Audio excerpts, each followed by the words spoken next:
She stood in front of the door sobbing. She knew what was coming next, and there was no one to help her. Isioma, what are you still doing outside? Take the thing Brother Mike sent you inside and make sure you help him arrange it, her mother said as she walked past her to go to the kitchen.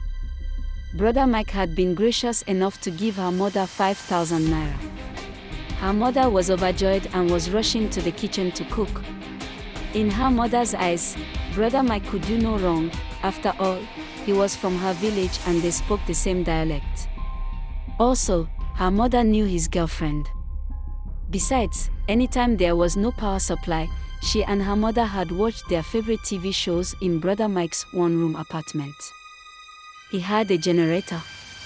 And right now, his generator was on and loud enough to drown sounds from his room. She knocked on his door. Who is that? Brother Mike called out from inside the room. It's me, Isioma. I've bought the things you sent me. Oya, come inside, he replied.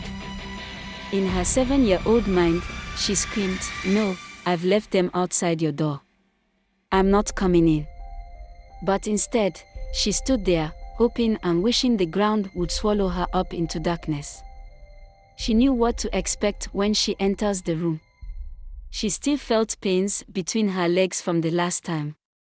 She walked with a limp and it was painful walking long distances. She never seems to be able to wash off the smell of his sweat on her body. And her bones still ached from the weight of his body that almost crushed her tiny frame. She had tried to tell her mother, but she knew her mother could not bring herself to believe her. Brother Mike had always helped whenever her mother ran out of funds.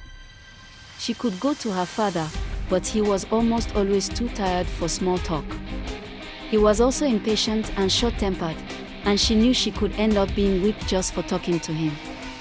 To top it all, her father was yet to pay back the 25,000 naira he had borrowed from Brother Mike over 2 months ago. All her father came back home for was food and sex with his wife. Isioma, are you there? Come in, Brother Mike called out again. She was sure all he had on was a towel around his waist. And like before, immediately she entered, he would grab her, lock the door and throw her on the bed. She stood in front of the door sobbing. She knew what was coming next, and there was no one to help her.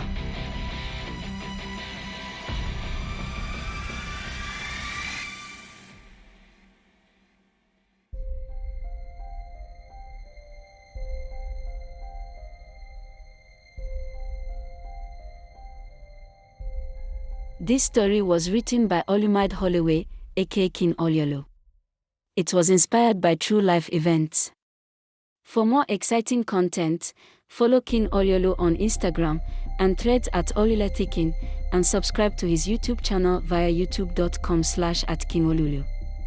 His books are available on Amazon Kindle via the following link: amazon.co.uk/store/Oluemide-Holloway/author/B089LDNRGG, and on selar.co/m/Olulu forever.